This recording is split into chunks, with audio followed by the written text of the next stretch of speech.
ஸ்ரீமதே ராமானுஜாய நமக. தினம் ஒரு திவ்ய பிரபந்தம் தொடரிலே இன்றைக்கு 2269வது பகுதி. திருமங்கையாழ்வார் அருளிய பெரிய திருமடலை அனுபவித்து வருகிறோம். அதிலே இன்றைக்கு 23வது பகுதி. பரகால நாயகி, என் பெண்மையை அழித்து கொண்டு மடலெடுத்து அவனை பழித்து படாத பாடுபடுத்தியாவது அவனை பெறாமல் இருக்க மாட்டேன் என்று உறுதி கூறுகிறாள் இனிமேல் பரகால நாயகி.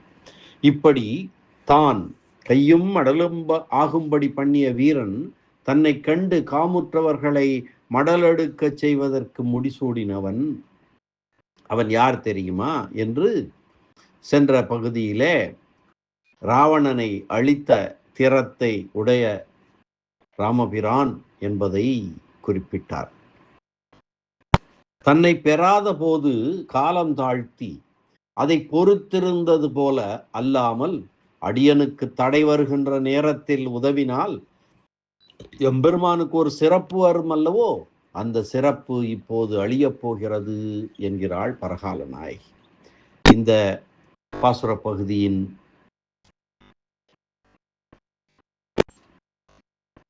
வரிகளை பார்க்கலாம்.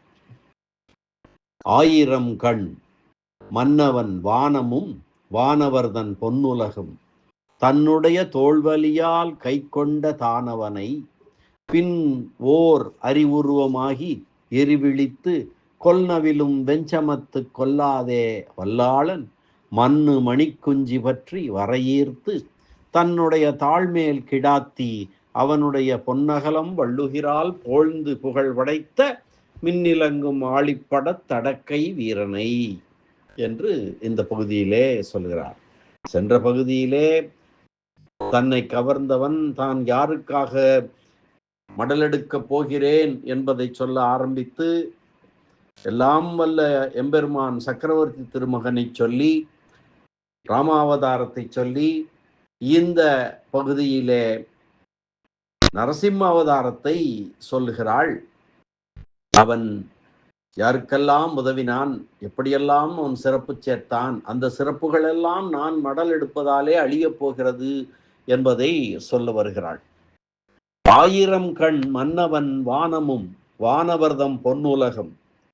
ஆயிரம் கண் மன்னவன் வானம் என்றால் இந்திரனுடைய தேசமும் அவரது பொன்னுலகம் தன்னுடைய தோல்வலியால் கை கொண்ட தானவனை பின் ஓர் அறிவுருவமாகி எரிவிழித்து கொல்நவிலும் வெண்சமத்து கொல்லாதே வல்லாளன் மண்ணு மணிக்குஞ்சி பற்றி வர ஈர்த்து தன்னுடைய தாழ்மேல் கிடாத்தி அவனுடைய பொன்னகலம் வள்ளுகிறால் போழ்ந்து புகழ் படைத்த மின்னிலங்கும் ஆழிப்படை தடக்கை வீரனை. ஆயிரம் கண் மன்னவன் வானமும் வானவர்தம் பொன்னுலகும் தன்னுடைய தோல்வலியால் கை கொண்ட தானவனை பின்னோர் அறிவுருவம் ஆகி எரிவிழித்து கொல்லவிலும் வெஞ்சமத்து கொல்லாதே வல்லாளன் மண்ணு மணிக்குஞ்சி பற்றி வரையீர்த்து தன்னுடைய தாழ்மேல் கிடாத்தி அவனுடைய பொன்னகலம் வள்ளுகிறால் போழ்ந்து புகழ் படைத்த மின்னிலங்கும் ஆழிப்படை தடக்கை வீரனை. இனி இந்த பாசுர பகுதிக்கான பதவுரையை பார்க்கலாம். ஆயிரம் கண் மன்னவன் வானமும், ஆயிரம் கண்களையுடைய இந்திரனுக்குரிய தேவர் உலகத்தையும் வானவர்தம் பொன்னுலகும் மற்ற தேவகணங்களுடைய அழகிய உலகங்களையும் தன்னுடைய தோள் வலியால் தன்னுடைய தோள்களின் வலிமையாலே கை கொண்ட தானவனை கைப்பற்றிய இரணியகசிபு என்பவனை பின் அவன் தன் மகனுக்கு துன்பம் விளைவிக்க தொடங்கிய பின்னர் பிரகலாதனுக்கு அவன் துன்பம் விளைவிக்க தொடங்கிய பின்னர் ஓர் அறிவுருவமாகி ஒப்பற்ற நரசிங்கமூர்த்தியாய் தோன்றி எரிவிழித்து நெருப்பு பொறி பறக்க அவனை நோக்கி கொல்நவிலும் கொலை தொழில் பழகுகின்ற வெம்சமத்து கொல்லாதே போர்க்களத்தில் அளிக்காமல் வல்லாளன் பேராற்றல் உடையவனாகிய அந்த அசுரனுடைய மணிமன்னும் குஞ்சி பற்றி கிரீடமணிந்த தலைமயிரை பிடித்து வரையீர்த்து தன்னிடம் அருகில் வரும்படியாக இழுத்து தன்னுடைய தாழ்மேல் கிடாத்தி அவனை தன்னுடைய தொடைகளின் மேல் படுகடையாக வைத்து கொண்டு அவனுடைய பொன்னகலம், அவனுடைய பொலிவுடைய மார்பினை வள்ளுகிறால் போழ்ந்து புகழ் படைத்த தன்னுடைய கூரிய நகங்களாலே பிளந்து கொடிய இரணியனை அழித்தவன் என்ற புகழை பெற்ற மின்னிலங்கும் ஆழிப்படை ஒளிவீசும் சக்கர ஆயுதத்தை தடக்கை வீரனை நீண்ட கையில் ஏந்திய வீரனாய் இருந்தவன். இந்த பாசுர பகுதியின் திரண்ட பொருள் நரசிம்ம அவதாரத்தின் நரசிம்மமூர்த்தியின் செயல்களை கூறுகிறார். 1000 கண்களுடைய இந்திரனுக்குரிய ஸ்வர்கலோகத்தையும் மற்றும் தேவர்களுடைய அழகிய உலகங்களையும் தன்னுடைய தோள்வலியால் தன்வசப்படுத்தி கொண்ட இரணியனை கொன்றான் இவன். எப்படி என்றால், ஒப்பற்ற நரசிம்ம வடிவம் எடுத்து அனல் தெரிக்கும்படியாக விழித்து தோன்றினான். கொடிய போரிலே அவனை கொல்லாமல் மணிமயமான முடிபொருந்திய கேசத்தை பற்றி அருகே வரும்படியாக அலியை இழுத்து தன்னுடைய திருவடிகளிலே வைத்து அவனுடைய அழகிய மார்பை தன்னுடைய நகங்களாலே பிளந்தான். இவ்வாறு புகழ் படைத்த இப்பெருமான் மின்னல் போல் விளங்கும் சக்கரப்படையை தன் வலிய கையில் கொள்ளும் வீரன், தன் வலக்கையில் கொள்ளும் வீரன் அவன் என்று சொல்கிறார் இந்த பகுதியில. இனி வியாக்கியான சக்கரவர்த்தி பெரியவாச்சான் பிள்ளை அழகிய மணவாள பெருமாள் நாயனார் அவர்களது வியாக்கியானங்களுக்கான புத்தூரார் திவ்ய பிரபந்த சார விவரணம். தன்னை பெறாத போது காலம் தாழ்த்தி அதை பொறுத்திருந்தது போல அல்லாமல் அடியனுக்கு தடை வருகின்ற நேரத்தில் உதவினால் எம்பெருமானுக்கு ஒரு சிறப்பு வருமல்லவோ, அந்த சிறப்பு இப்போது அழியப் போகிறது. அதாவது தன்னை பெறாத போது காலம் தாழ்த்தி இருந்ததை பொறுத்திருந்தது போல அல்லாமல் அடியனுக்கு தடை வருகின்ற நேரத்தில் உதவினால் எம்பெருமானுக்கு வருவது ஒரு சிறப்பு உண்டல்லவா, அந்த சிறப்பு இப்போது அழியப் போகிறது என்று சொல்லுகிறார். அதாவது எப்படி சிறப்பு வந்தது? ராமபிரானாய் இலங்கைக்கு சென்று இலங்கை மன்னனை வீழ்த்தியது ஒரு சிறப்பு. நரசிங்கமாக உருவெடுத்து பிரகலாதனுக்காக அவனுக்கு துன்பம் தந்த தந்தையை அழித்து பெற்ற சிறப்பு, அவையெல்லாம் அழியப் போகின்றன என்பதை குறிப்பிடுகிறார். இப்பொழுது இந்த பாசுர பகுதியிலே 1000 கண் மன்னவனும் வானவன், 1000 கண் மன்னவன் வானமும், 1000 கண்களை உடைய இந்திரனும் அந்த 1000 கண்களாலும் உணர்ந்து நோக்கி ஆட்சி செய்யும் உலகங்கள் 3, வானவர்தம் பொன் உலகும் என்றும் உண்டான சூரியர்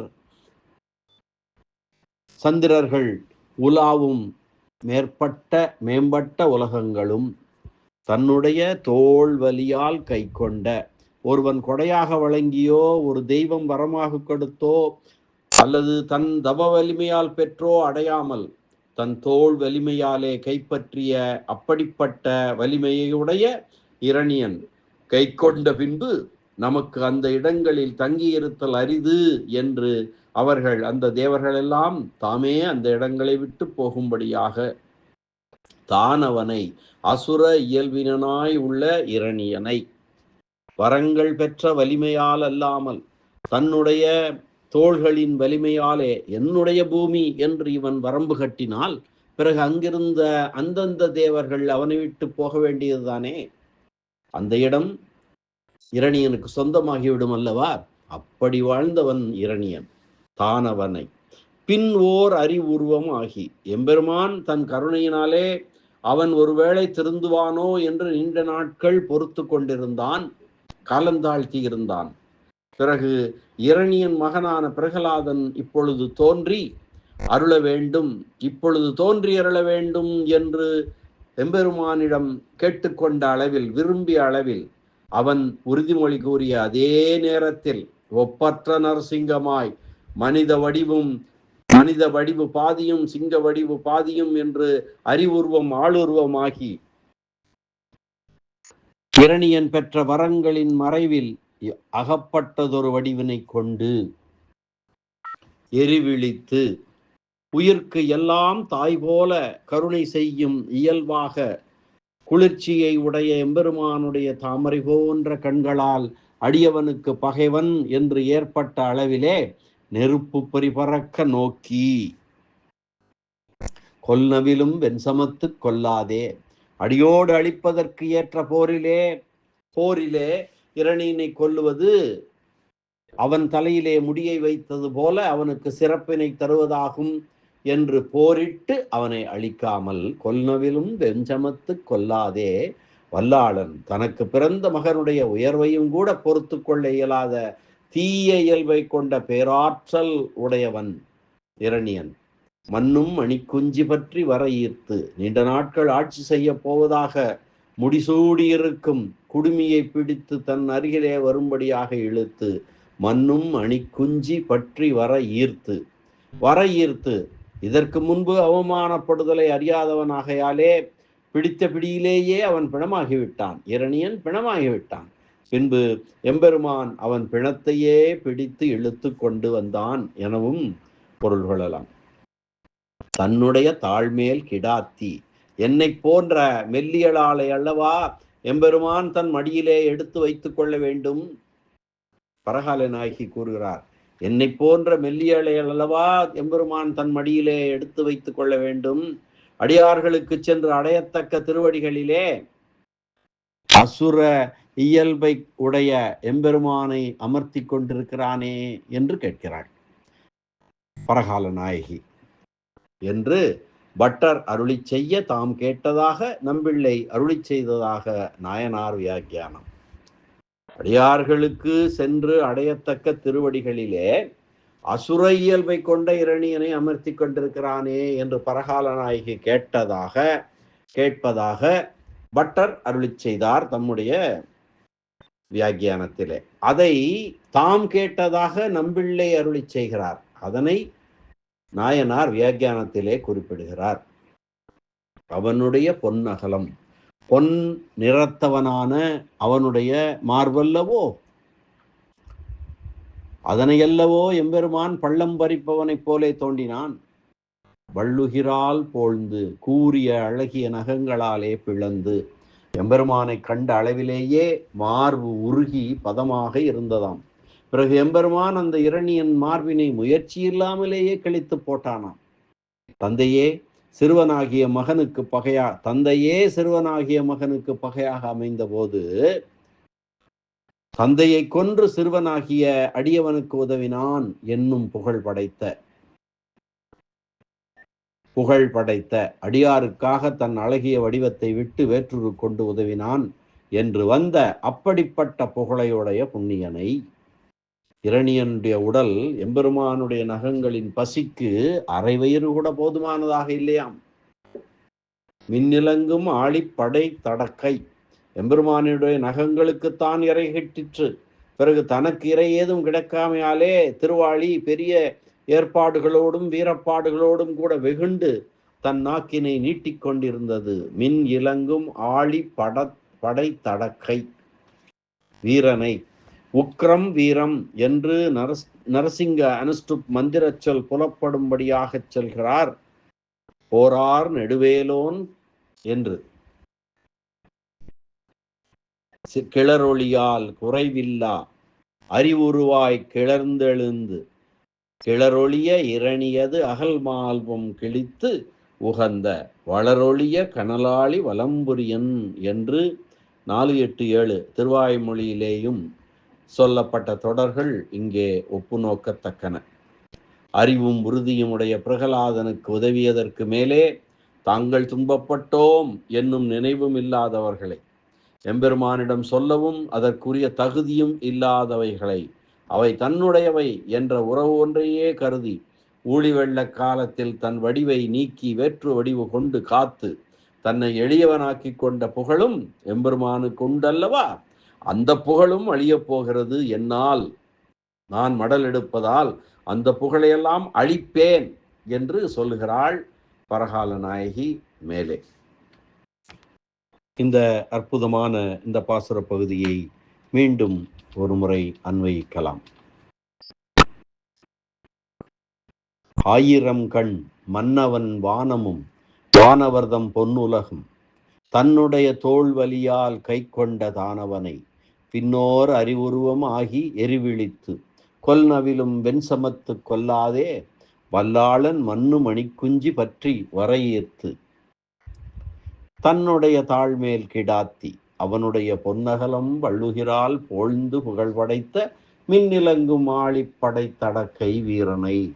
அப்படிப்பட்ட வீரன் நரசிம்ம அவதாரம் எடுத்தவன் தன்னுடைய மடியிலே என்னை போன்ற மெல்லியலாளை வைத்து கொண்டிருக்க வேண்டியவன் ஒரு அரக்கனை வைத்து அந்த ஒரு முரட்டு பயலை தன் மடியிலே வைத்து கொண்டிருந்தான் என்று பரகால நாயகி சொல்லுகிறாள். அப்படிப்பட்ட வீரனுடைய புகழையெல்லாம் அளிக்கப் போகிறேன் என்று கூறக்கூடிய இந்த பாசுர பகுதி அனுபவத்தை இந்த அளவிலே நிறைவு செய்வோம். மீண்டும் அவள் மேலே என்ன சொல்ல இருக்கிறாள் என்பதை அடுத்த பகுதிகளிலே நாம் பார்க்கலாம். நன்றி, வணக்கம். ஸ்ரீனிவாச வெங்கடேச ராமானுஜதாசன் திருவரங்கம். எம்பெருமான் திருநறையூர் நம்பி திருவடிகளே சரணம். பிரகலாதனுக்காக நரசிம்ம வடிவெடுத்து வந்த அவனை காத்த எம்பெருமான் நாராயணன் திருவடிகளே சரணம். அரட்ட முக்கிய அடியார் செய்யும் கலிகன்றி கலியன் பரகால நாயகி திருமங்கையாழ்வார் திருவடிகளே சரணம்.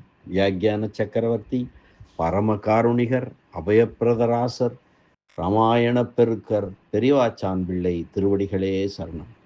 ஆச்சாரியர் அழகிய மணவாளப் பெருமாள் நாயனார் திருவடிகளே சரணம். ஆழ்வார் எம்பெருமானார் ஜீயர் திருவடிகளே சரணம்.